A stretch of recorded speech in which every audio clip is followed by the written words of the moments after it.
নমস্কার, আমি আশালতা। আজকে আমি আপনাদের একঘেয়েমি ডিমের তরকারি না খেয়ে এইভাবে একবার বানিয়ে দেখুন, ফুলকপি আর আলু দিয়ে। তো এখানে আমি ডিমগুলো বয়েল করে নিয়েছি, মানে সিদ্ধ করে নিয়েছি।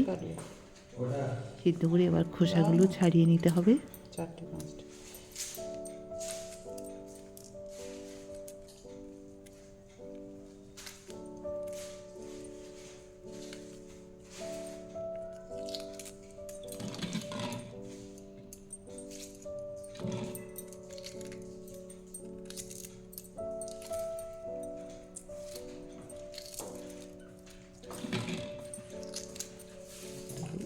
ডিমের খোসাটা একটু আস্তে আস্তে ধৈর্য সহকারে ছাড়িয়ে নিলে ভালো হয়, না তো অনেক সময় ডিমের খোসাটা ছেড়ে যায়। তো যাই হোক, একটা ডিম আমি ছাড়িয়ে আপনাদের দেখিয়ে দিলাম, বাকি ডিমগুলো আমি ছাড়িয়ে নেব। এবার একটু ডিমটা কেটে দিচ্ছি। কেটে দিলে কি হবে, এতে নুন ঝালটা খুব ভালো মতন ঢুকে যায় আর ডিমের স্বাদটাও ভালো বেরোয় ঝোলের মধ্যে। কাণ্ড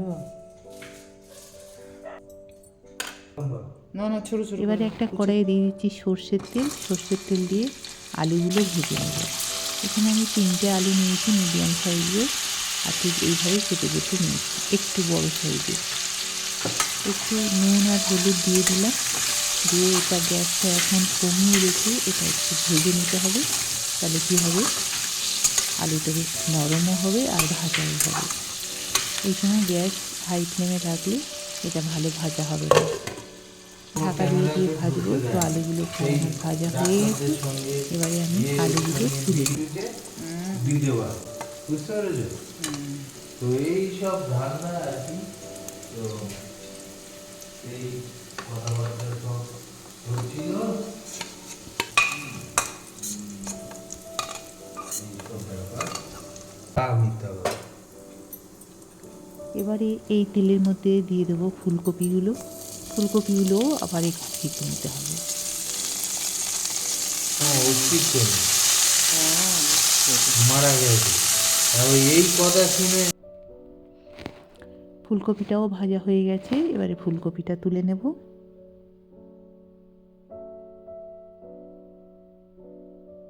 আবার একটু তেল দিয়ে দিচ্ছি, সর্ষের তেল দিয়ে এবারে ডিমটা ভেজে নেব। ডিমের মধ্যেও একটু নুন আর হলুদ দিয়ে দিচ্ছি। গ্যাসটা এই সময় একদম কমিয়ে রাখতে হবে, রেখে ডিমটা হালকা ভেজে নিলাম, খুব বেশি ভাজলাম না, তাহলে ডিমগুলো বেশি ভাজলে একটু কেমন শক্ত হয়ে যায়। যাকে ডিমগুলো ভাজা হয়ে গেছে, এবার তুলে নিচ্ছি।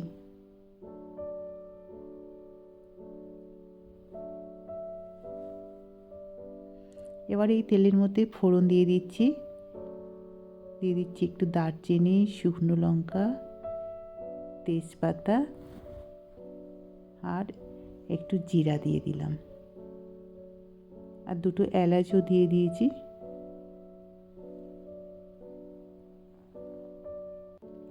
এবার এখানে দিয়ে দিচ্ছি পেঁয়াজ, দিয়ে এটা একটু ভালো করে ভেজে নেব। পেঁয়াজটা লাল লাল করে ভেজে নিতে হবে। এবারে দিয়ে দিচ্ছি আদা রসুন বাটা। আদা রসুন বাটা দিয়ে ভালো করে ভেজে নেব।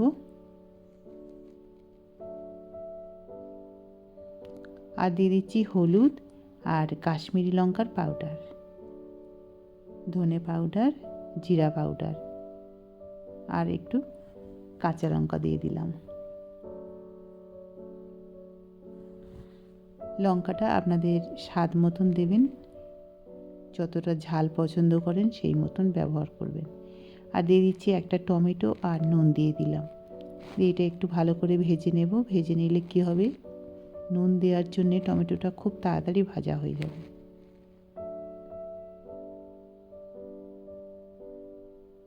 তো এবারে দেখতে পাচ্ছেন মশলা থেকে তেল ছেড়ে দিয়েছে।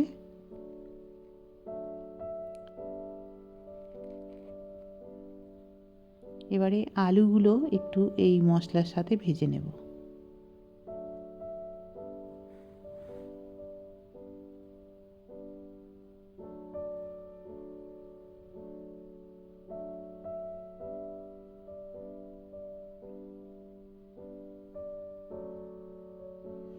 আলুগুলো প্রায় 70%-এর মতন সিদ্ধ হয়ে গেছে। এবারে দিয়ে দিচ্ছি পরিমাণ মতন জল।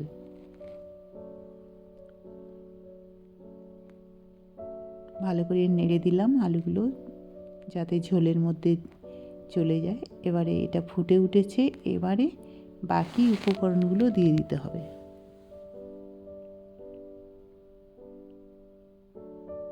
দিয়ে দেব এখানে ফুলকপি,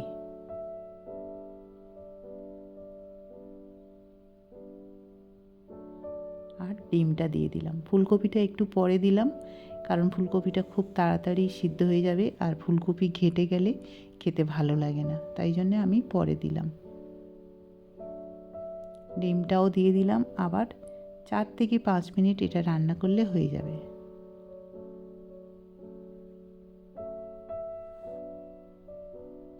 এবারে দিয়ে দিচ্ছি গরম মশলার পাউডার। 4-5 মিনিট আমার রান্না করে নিয়েছি, আর খুব সুন্দর আলু সিদ্ধ হয়ে গেছে।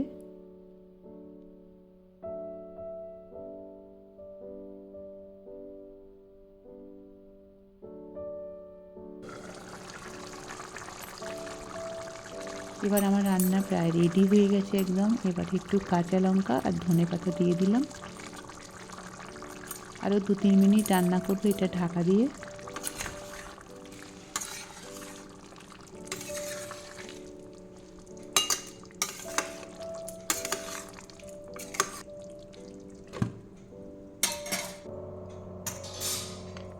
এবারে এটা নামিয়ে নেব, আর এটা গরম গরম ভাতের সাথে, রুটি পরোটার সাথেও আপনারা এটা পরিবেশন করতে পারেন।